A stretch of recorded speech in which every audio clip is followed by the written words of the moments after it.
Naming Diyos na banal at makapangyarihan sa lahat, kami po ay nagpapasalamat at nagpupuri sa iyo sa umagang ito sapagkat binigyan niyo po kami ng biyaya ng inyong pamamahala sa aming mga buhay na sa pamamagitan po ng inyong mga gawa sa buhay namin ay nagpapatuloy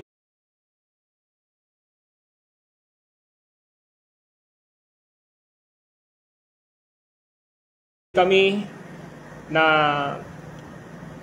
namumuhay sa pananampalataya sa aming Panginoong Hesukristo sa pamamagitan ng kanyang mga salita at ng paggawa ng banal na Espiritu. Ngayong araw pong ito, pinagpapasalamat namin ang inyong pagkilos sa aming mga kalooban, sa aming mga isipan upang idako niyo po kami sa bahay-sambahang ito nang sa ganon ay magpahinga kami sa inyong presensya at masamba namin kayo at matanggap namin ang mga salita nyo na nagbibigay ng paglago sa aming buhay espiritual.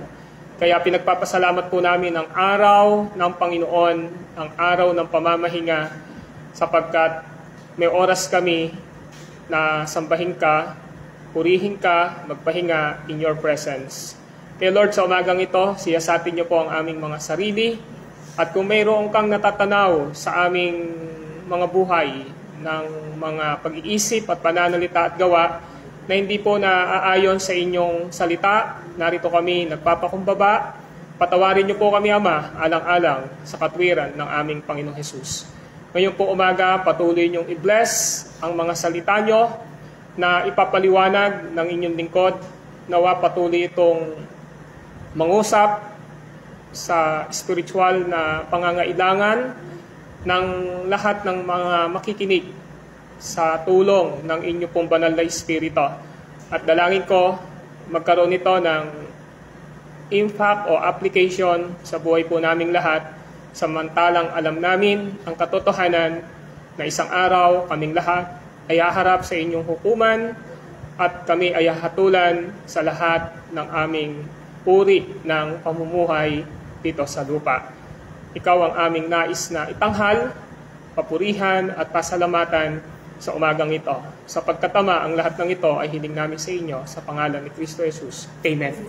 Okay, welcome to our Sunday School. Nagpapatuloy tayo sa paksa natin patungkol sa ang huling paghuhukom o the last judgment. Tinalakay natin nung nakaraang Sunday School natin na ang salita ng Diyos ay nagtuturo na ang Panginoong Hesukristo ay nagtakda ng araw, oras o panahon ng kanyang pagbabalik dito sa lupa.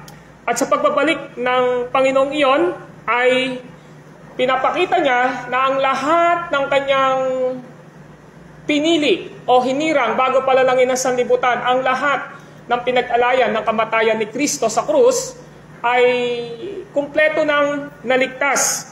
Kung kaya't ang Panginoong Hesus ay bababa mula sa langit, nakita ho natin yon sa mga explanation ng banal na kasulatan, na sa kanyang pagiging isang persona, taglay niya ang kanyang dalawang katangian, ang kanyang pagiging Diyos at pagiging tao. Bababa siya dito sa lupa. At sa pagbaba niya, ay huhukuman niya ang mga namatay na at dadatnan niyang mga buhay upang sila ay ilagay sa permanenteng lugar na kanilang paglalagyan. Nakita natin na ang isang mananampalataya na namatay na, ang kanyang kaluluwa ay pumasok sa kalangitan na tinatawag nating pansamantalang lagayan sapagkat ang nasa-save pa lang ay ang kaluluwa niya. Dahil ang kanyang katawan ay hindi pa save sapagkat di pa bumabalik si Kristo. In the same way, nakita natin sa ating pag-aaral na ang walang pananampalataya kay Kristo ay pag namatay, ang kanyang kaluluwa ay magsasuffer sa tinatawag na fire of torment o apoy ng paghihirap. Nakita natin yon at ang kanyang katawan naman ay nabulok pa dito sa lupa. Pagbalik ni Kristo mananampalataya at hindi mananampalataya, bubuhayin, bibigyan ng katawan, pagsasamahin ang kaluluwa, at nakita natin na nahaharap sa Panginoon, at sa pagharap sa Panginoon, ilalagay sa destinasyon na permanenteng kanilang lalagyan. At ang destinasyon na yon ay New Heaven and New Earth, o kaya naman ay tinatawag na apoy na asupre na kanilang pangalawang kamatayan. So pagbalik ni Kristo, siya ho ay hukom, dakilang hukom, the great judge po siya. Hindi na po siya magbibigay pa ng pagliligtas sa mga makasalanan, because there is no second chance sa hindi naligtas habang nandito sila sa lupa. Kaya nakita po natin yon. Now we will proceed sa ating pag-aaral dito sa paksa nating the last judgment, o ang huling paghukom. At dito sa Article 37 ng Belgian Confession of Faith, nasa second paragraph tayo. Ganito po ang sinasabi, at nais ko pong sitasin. Ang sabi po, at pagkatapos nito, ang lahat ng tao ay isa-isang haharap sa dakilang hukom sa ating Panginoong Hesukristo, mapalalaki man o babae, at pati na ang mga bata. Silang lahat, mula pa sa pasimula ng sanlibutan hanggang sa katapusan nito, sila na tinatawag ng tinig ng arkanghel at ng tunog ng trumpeta ng Diyos. Sapagkat ang lahat ng mga patay ay babangon mula sa lupa, at ang kanilang kaluluwa ay sasama at makikipag-isa sa kanilang mga kanya-kanyang katawan na minsan nilang ipinamuhay. Para naman sa mga nabubuhay sa panahong iyon, hindi sila mamamatay tulad ng iba, kundi sila ay magbabago sa isang kisap mata, at mula sa pagiging nabubulok ay magiging hindi na nabubulok. So, dito sa second paragraph, may dalawang pinakikita. Darating ang ating Panginoong Hesukristo nang hindi natin alam. Yan yung tinuturo ng banal na kasulatan. Makikita natin na darating siya ng katulad ng isang magnanakaw. In His second and final coming, may dadatnan siya ng mga buhay na unbelievers, hindi mananampalataya at saka mananampalataya. Yun yung titingnan natin ngayon. So sabi rito, lahat ng tao ay isa-isang haharap sa dakilang hukom. Pero tingnan muna natin yung pagbabalik ng ating Panginoong Hesukristo, sapagkat ang pagbabalik ni Kristo, yun yung magdadala sa ating pagharap sa ating Panginoong Hesukristo. So tingnan natin ang sinasabi ng banal na kasulatan. Like for example, dito sa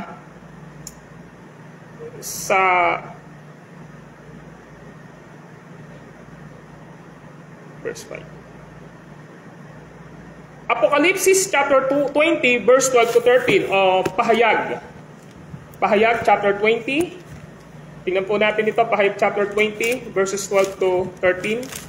So sabi ko dito sa verses 12 to 13 ng Pahayag o Apocalypse. Verse 12, at nakita kong nakatayo sa harap ng trono ang mga namatay, maging dakila at maging hamak, at binuksan ang mga aklat. Binuksan ang isa pang aklat, ang aklat ng buhay. Hinatulan ang mga patay ayon sa kanilang ginawa, gaya ng nasusulat sa mga aklat. Verse 13, iniluwa ng dagat ang mga patay na nasa kanya, inilabas din ng kamatayan at ng Hades ang mga patay na nalagak sa kanila. Hinatulan ang lahat ayon sa kanilang mga gawa. So kapag tinignan natin itong pahayag o Apocalypse chapter 20 verse 12 to 13, malinaw na pinapakita rito na this is the final and general judgment ng ating Panginoon. Walang maiiwan na hindi hahatulan. So sabi rito, ang lahat ng tao ay isa-isang haharap sa dakilang hukom. Mapaglalaki man o babae, at pati na ang mga bata. Nakita natin yan. Silang lahat mula pa sa pasimula ng sanlibutan hanggang sa katapusan nito. So, tinuturo sa atin dito, sa ayat sa gusto natin, darating ang time na ang lahat ng tao ay haharap sa hukuman ng ating Panginoong Hesukristo. Now, meron pong gustong ipinapakita rito. Sila na tinawag ng tinig ng arkanghel at ng tunog ng trumpeta ng Diyos. Now, buksan niya po natin ang Unang Korinto chapter 15, verse 42. Unang Korinto chapter 15, verse 42. Now, upang maunawaan po natin sa Unang Korinto chapter 15, verse 42. Now, sabi po rito sa chapter 15, verse 42 ay ganito. Ang sabi ho, ganyan din sa muling pagkabuhay. Ang katawang inilibing ay mabubulok, ngunit di mabubulok kailanman ang katawang muling binuhay. Sabi rito sa verse 43, pangit at walang kaya ng inibing, maganda at malakas ng muling buhayin. Inilibing ng katawang panlupa, muling mabubuhay ng katawang panlangit. Kung may katawang panlupa, mayroon ding katawang panlangit. So dito ngayon makikita natin, ang sabi natin, babalik si Kristo. Di ba? Yan yung teaching ni Jesus Christ. Para makita natin yung pagbalik ni Kristo, sa unang Tesalonica, maaari po ba na samahan nyo akong buksan doon para bago po ito explain. Unang Tesalonica, para makita lang po natin, unang Tesalonica, chapter 4 po, verse 15. Ang sabi ho ng unang Tesalonica 4:15. Ito ang aral ng Panginoon na sinasabi namin sa inyo. Pagparito ng Panginoon, tayong mga buhay ay hindi mauuna sa mga namatay na. Sa araw na iyon, kasabay na malakas na utos ng tinig ng arkanghel at ng tunog ng trono ng trumpeta ng Diyos, bababa ang Panginoon mula sa langit. Bubuhayin muna ang mga namatay at nanalig kay Kristo. Pagkatapos tayong mga buhay pa ay titipunin niya sa ulap at isasama sa mga binuhay upang salubungin sa papawirin ang Panginoon. Sa gayoy, makakapiling niya tayo magpakailanman. Chapter 5 verse 1, hindi na kailangang isulat ko pa sa inyo kung kailan magaganap ang mga bagay na ito, sapagkat alam na ninyo ang pagdating ng araw ng Panginoon ay tulad ng pagdating ng magnanakaw. Now, listen. Ito ngayon yung gusto kong explain dito. Ang pagdating ng ating Panginoong Jesucristo ay walang isa mang nakakaalam. Possible na anytime dumating si Jesus o si Kristo. Ngayon na sinasabi doon sa chapter 5 verse 1, sapagkat ng araw na iyon, ang pagdating ng araw ng Panginoon ay katulad sa pagdating ng magnanakaw. Doon sa chapter 5 verse 1. Sa chapter 4 verse 15, hanggang sa mga sumunod na talata, pinapakita ron na babalik si Kristo. Ang sabi sa verse 15, ito ang aral ng Panginoon na sinasabi namin sa inyo, pagparito ng Panginoon, tayong mga buhay ay hindi mauuna sa mga namatay na. So, para mas maintindihan natin, anytime dadating si Kristo, so pagdating ng ating Panginoong Jesucristo, ang una niyang gagawin, bubuhayin muna ang lahat ng mga namatay. Lahat ng namatay. Sino sila? Mula sa lumang tipan hanggang sa pagdating ng ating Panginoon. Kasi wala pa nangyayari ang second coming o final judgment. So yung lahat ng namatay, from Old Testament, believers o unbeliever, lahat na yan bubuhayin. So ito yung tinatawag na pagbuhay ng Panginoong Jesucristo sa lahat ng namatay na. Ibig sabihin, mananampalataya bubuhayin, hindi mananampalataya bubuhayin. Kanya? So ngayon, pag binuhay sila, ang tanong daw, paano sila bubuhayin? So, hindi ho natin ma-explain yun kasi sinabi naman ng 1 Corinthians chapter 15, may katawang panlangit, may katawang panlupa eh. In the same way, may katawang pang impyerno, may katawang panglupa din, di ba? So, ang sinasabi niya ngayon dito, bubuhayin lahat itong mga taong ito. Mananampalataya at hindi mananampalataya. So, bubuhayin sila. Anumang naging format ng kanilang kamatayan, bubuhayin sila. Nasunog man sila, ginawan man silang abo, kinain man sila ng pateng. Pagbalik ni Kristo, bubuhayin lahat ng tao. Ayan yung sinasabi.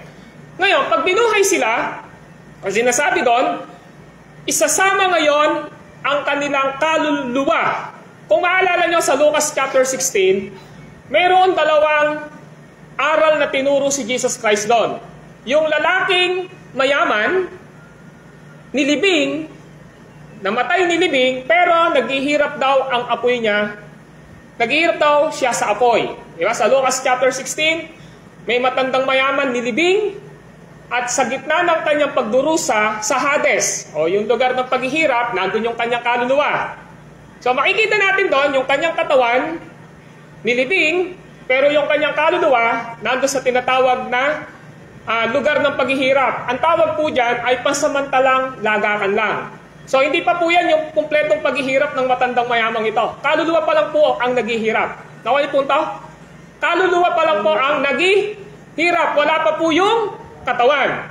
So dahil babalik nga po si Kristo, ang mangyayari po, sabi ng unang Tesalonica, bubuhayin niya ang lahat ng patay. This is a massive resurrection ng lahat ng namatay. So yung unbeliever, ang gagawin niya, aalisin yung kanyang kaluluwa doon sa Lucas chapter 16 na naghihirap siya sa apoy, yung tinatawag na Hades.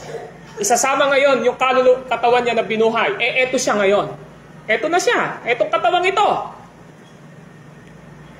Ganun yung gagawin, bibigyan ng buhay. Yun namang mananampalataya, si Lazaro, nasa piling ni Abraham. Nilibing, namatay si Lazaro, pero yung kanyang kaluluwa nasa piling ni Abraham. Abraham bosom. So dahil dumating nga si Kristo, ang mangyayari, bubuhayin din yung kanyang katawan, bibigyan ng makalangit na katawan, aalisin doon sa Abraham bosom, pagsasamahin. Nawa nyo? So ngayon, ang gagawin niya yun dito, di buhay na sila. So, ayun ba, ito yung unbeliever, ito siya. Yung believer, ito siya. Meron na siyang bagong katawan, meron na silang bagong katawan. Mananampalataya at hindi mananampalataya. So, nakuha niyo ba? Ngayon, ang sabi ngayon dito, yun namang mga buhay na dadatnan, kumari dumating si Kristo ngayon. Nangyari na yung unang paliwanag ko, na meron ng bagong katawan ang mananampalataya, meron ng bagong katawan ang hindi mananampalataya. Dumating ngayon si Kristo rito. So, nung dadating si Kristo ngayon, itong katawan naman natin ito, babaguhin niya. So, hindi na tayo mamamatay. Okay po ito? Ala ng kamatayan, hindi na mabubulok yung katawan natin. Ang mangyayari sa atin ay maluwalhating katawan. Kaya ang sabi niya, sa ibang bahagi, babaguhin niya ang ating katawan. So, ang mangyayari ngayon dito, eto tayo ngayon, mananampalataya. Bubuhayin niya, bibigyan niya tayo ng maluwalhating katawan. Makalangit na katawan, glorified body. Yung unbeliever naman, as in, eto siya. So, ang mangyayari ngayon, itong dalawang grupong ito, yung mga buhay at saka yung mga binuhay, haharap ngayon kay Kristo. Na sinasabi ng Pahayag chapter 20, na haharap sila kay Kristo. So, pagharap ngayon nila kay Kristo, ang gagawin ngayon, yung hindi matatagpuan daw ang pangalan sa aklat ng buhay, ay ano gagawin? Itatapon sa lawang apoy. At yung nakasulat naman ang pangalan sa aklat ng buhay, ay ilalagay sa bagong langit at bagong lupa. So, para maintindihan natin, dumating si Kristo ngayon, yung hindi mananampalataya at mananampalataya, bubuhayin, aalisin yung kanilang kaluluwa sa Lucas 16 na pinag-aralan natin na intermediate state, pansamantalang lagakan. Isasama ngayon sa binuhay na katawan ng believers at unbeliever. Tapos tayo naman, na mananampalataya, babaguhin niya at bibigyan ng makalangit, hindi na tayo mamamatay. Tapos yun namang hindi mananampalataya, as in, eto sila. Lahat ng itong dalawang grupong ito haharap ngayon sa hukuman ni Kristo. Pahayag chapter 20. Puntahan po natin yung Pahayag chapter 20. Ano sabi ron? Sa verse 12, at nakita kong nakatayo sa harap ng trono ang mga namatay, maging dakila at maging hamak, at binuksan ang mga aklat, binuksan ang isa pang aklat, ang aklat ng buhay. Hinatulan ng mga patay ayon sa kanilang ginawa, gaya ng nasusulat sa mga aklat. Iniluwan ng dagat ang mga patay na nasa kanya, inilabas din ng kamatayan ang Hades ang mga patay na nalagak sa kanila. Hinatulan ang lahat ayon sa kanilang mga ginawa. Verse 14, pagkatapos ay itinapon sa lawang apoy ang kamatayan at ang Hades. Ang lawang apoy na ito ang pangalawang kamatayan. Itinapon sa lawang apoy ang sino mang hindi nakasulat sa pangalan ng aklat ng buhay. So ito yung huling paghuhukom ng ating Panginoong Jesucristo. So nakuha niyo po yung punto natin ngayon. Sa pagharap natin kay Kristo, ang gagawin ngayon dito, yung mga naligtas na, of course, secure na sila, masisave talaga sila, pupunta na sila sa bagong langit at bagong lupa. Tapos yun namang mga unbeliever, dadalhin na din sila sa kanilang eternal na kumpletong kalagayan. Nakuha nyo? Now, para hindi kayo malito, sa Lucas 16, ang pinahihirapan at naligtas pa lang doon, kaluluwa. Kasi nakalibing po, wala pang second coming na nangyayari. Si Lazaro, ang nasisave pa lang sa kanya, sa Lucas 16, ay kaluluwa. Yung matandang mayaman, ang naghihirap pa lang sa kanya sa apoy, ay kaluluwa. So dahil bumalik na nga po si Kristo, ang nangyari ngayon, binigyan ng katawan. At nung binigyan ng katawan, haharap ngayon sa hukuman ni Kristo. Ngayon, pagharap sa hukuman ni Kristo, ang tawag dito ay final judgment o huling paghuhukom. Ito yung huling paghuhukom po. So sa huling paghuhukom po na ito, hahatulan ang lahat. Ngayon, saan ngayon pupunta yung kanilang binuhay na katawan? Para maintindihan nyo, saan ngayon pupunta? Doon muna tayo sa hindi mananampalataya. Saan pupunta ang hindi mananampalataya na binuhay at saka yung hindi mananampalataya na dinatnan ng Panginoon? Nakuha niyo punto ka?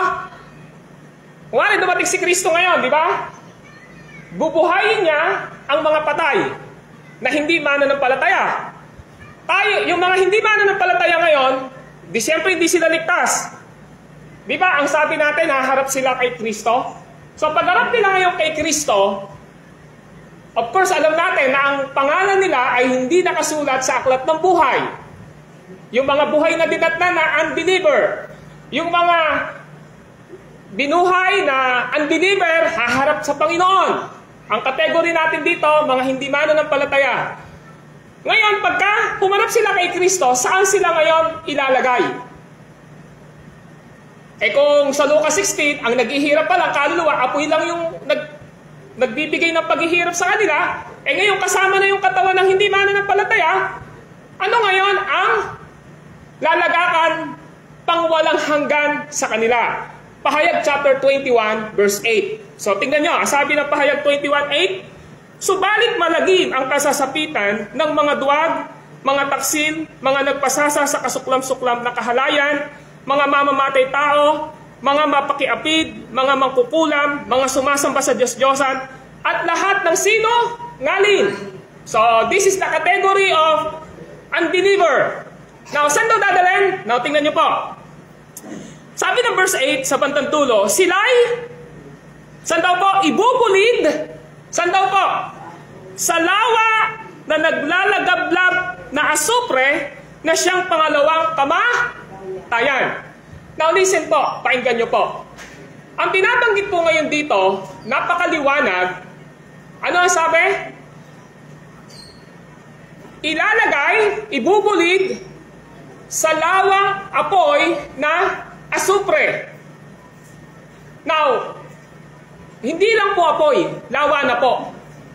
Sa Lucas chapter 16, kung di ako nagkakamali sa verse 22, yung lalaking mayaman, ang naghihirap sa kanya ay kaluluwa lang niya. Ang sabi niya, maaari po bang utusan niyo si Lazaro na isawsaw ang dulo ng kanyang daliri upang palamigin ang aking dila sapagkat naghihirap ako sa apoy na ito. So apoy lang po. Ano yung naghihirap? Luwa. Dito ngayon sa chapter 21 verse 8, ang magsasapir na po ngayon yung katawan niya at kaluluwa. Ito ho yun. Naka na? At sabi ganon, saan daw ilalagay? Ibubulid, tingnan niyo po yung degree, ibubulid sa lawa na naglalagablab na asupre. So, lawa na asupre na naglalagablab. So, dun ngayon ilalagay. Na siyang pangalawang kamatayan. So, yung kamatayan binabanggit dito, maliwanag ito na ang death na binabanggit dito, ang kamatayang binabanggit dito, ay kamatayang ikalawang pagkawalay ng degree sa ating Panginoong Diyos. This is the second degree of punishment. Kung sa Lucas 16, ang first degree ay pinarurusahan lang ang kanyang kaluluwa. Saan? Sa apoy. Kapag bumalik si Kristo, ito yung tinatawag na second degree and final degree ng punishment ng tao sa harapan ng Diyos. Itong katawan niyang ito, sa lawang apoy na asupre na ikalawang kamatayan. So kaya hindi po biru-biruan ang buhay pananampalataya ng isang Kristiyano. Ngayon, saan naman pupunta yung mananampalataya? So sabi ka na, dahil sa chapter 20, natagpuan yung pangalan sa aklat ng buhay, ang sabi ngayong dito sa chapter 21 verse 4 ay ito, 21:4. At papahiran niya ang kanilang mga luha. Wala ng kamatayan, dalamhati pag-iyak, at sakit sapagkat lumipas na ang dating mga bagay. Ano binabanggit dito? Doon sa verse 1 ng chapter 21. Pagkatapos nito, nakita ko ang isang bagong langit at isang bagong lupa. Wala na ang dating langit at wala na rin ang dagat. At nakita ko ang banal na lungsod. Ang bagong Jerusalem, bumabang galing sa langit, buhat sa Diyos, gaya ng babaeng kakasal, gayak na gayak sa pagsalubong sa lalaking mapapangasawa niya. Narinig ko ang isang malakas na tinig mula sa trono. Ngayon, ang tahanan ng Diyos ay nasa piling na ng mga tao. Mananahan siyang kasama nila at sila'y magiging bayan niya. Makakapiling nila palagian ang Diyos at siya ang magiging Diyos nila. At papahiran niya ang kanilang mga luha. Wala ng kamatayan, dalamhati pag-iyak sapagkat lumipas na ang dating mga bagay. So yung tao na may relasyon kay Kristo, yung mga binuhay na mga mananampalataya na tinatawag na may maluwalhating katawan, glorified body, at yung mga mananampalatayang dinatnan ni Kristo na buhay, na binigyan ng makatawang panglangit, ang sabi ngayon, ilalagay ngayon sa bagong langit at sa bagong lupa. So naon yung punto natin ngayon dito? So ang ibig sabihin ngayon dito, na pag-aralan na natin na ang pinakabasihan ng kaligtasan ng tao ay walang iba kundi ang ebanghelyo ng Diyos. Na may isang Diyos sa tatlong persona, na ang Ama, ang pumili bago palalangin ang sanlibutan, lahat ng pinili ng Ama, tinubos ni Kristo sa krus. Sa pamamagitan ng kanyang kamatayan at pagkabuhay, lahat ng tinubos ni Kristo ay binorn again, ni-regenerate, pinigyan ng pananampalataya, pagsisisi, pagtalikod sa kasalanan ng banal na espiritu sa kanilang buhay. Kaya ang basis ng kaligtasan ay ang ebanghelyo ng Diyos. Isang Diyos sa tatlong persona, pero ang pinakasentro ng pananampalataya ay walang iba kundi si Kristo. Na si Kristo na umako ng ating kasalanan sa pamamagitan ng kanyang kamatayan sa cross at sa pamamagitan ng paglalagay ng banal na espiritu upang sumampalataya tayo kay Kristo. Yung katwiran ni Kristo, ibinigay niya sa atin sa pamamagitan ng pananampalataya at ang kanyang pagkabuhay ay ibinigay niya sa atin upang bigyan tayo ng bagong buhay. Yan lang po ang pinakabasihan ng Panginoong Diyos kung bakit ang tao ay mapapahamak. Mapapahamak sila kasi hindi nila pinanampalatayanan ang ebanghelyo ng Diyos. Hindi nila pinanampalatayanan ang kumpletong ginawang kamatayan at pagkabuhay ni Kristo sa krus. Kung kaya't sa kanilang kamatayan, ang kaluluwa, pag namatay agad-agad, maghihirap sa apoy, and the second coming, maghihirap saan? Sa lawang apoy na asupre.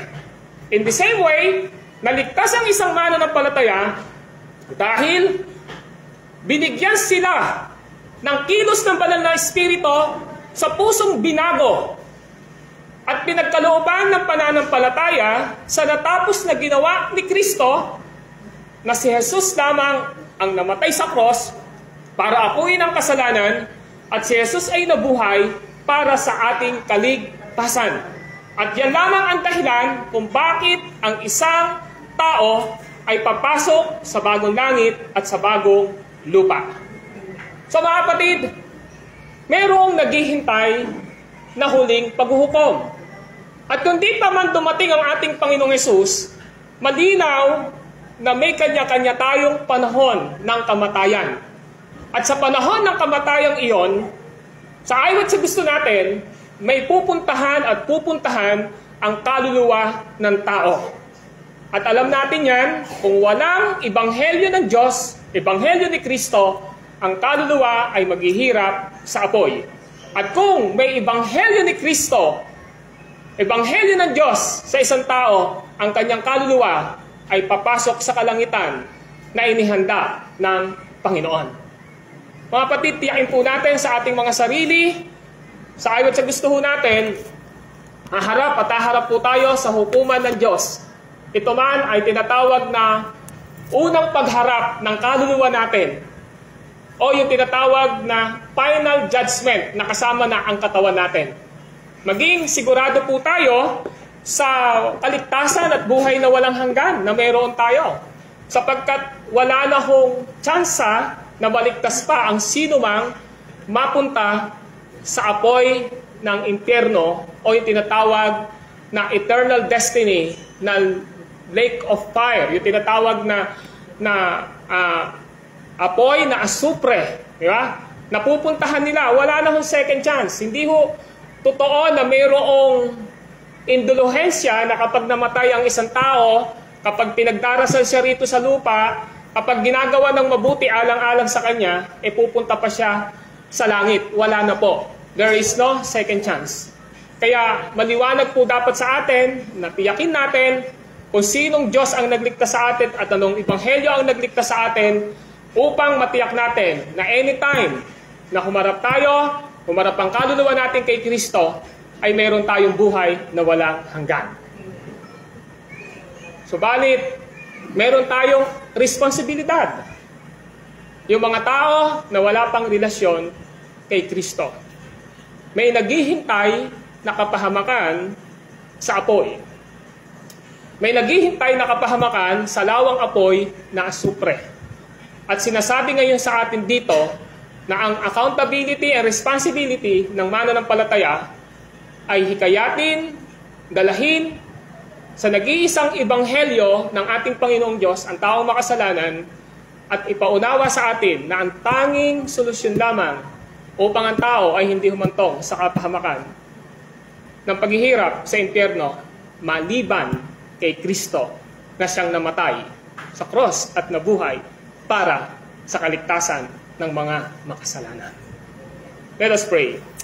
Panginoon naming Diyos na banal at makapangyarihan sa lahat, kami ay nagpapasalamat at nagpupuri sa iyo sa oras na ito sapagkat binigyan niyo po kami ng oras at pagkakataon na dito sa Sunday School ay makatanggap kami ng mga paliwanag ng inyong mga salita na lalong magpapalago at magpapalapit ng aming mga sarili sa pananampalataya at pagtitiwala namin sa aming Panginoong Hesukristo. Nawa tulungan niyo po na matiyak sa aming mga sarili na ang kaligtasan na meron kami ay nakaangkala sa pundasyon sa aming Panginoong Hesukristo.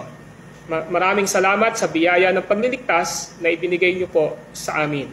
At ganoon din naman po, ang dalangin ko po, patuloy nawa na tawagin ninyo ang mga taong hindi pa nananampalataya at naliligtas. Kasangkapan ninyo ang buhay ng bawat isang narito, lalong-lalo na po sa kanilang mga mahal sa buhay, sa mga malalapit na tao na nakapaligid sa kanila, or sa mga bagay na ninanais nila na maipaabot ang mabuting balita sa mga hindi pa mananampalataya. Wala kaming tatanggapin na papuri sa lahat ng pagtatagumpay ng aming buhay maliban para sa inyo lamang, Panginoong Diyos. Alang-alang sa aming Panginoong Jesus. This is our prayer in Christ's name. Amen and amen. Okay, so dako po tayo ngayon sa ikalawang gawain. We have a break, 5 minutes.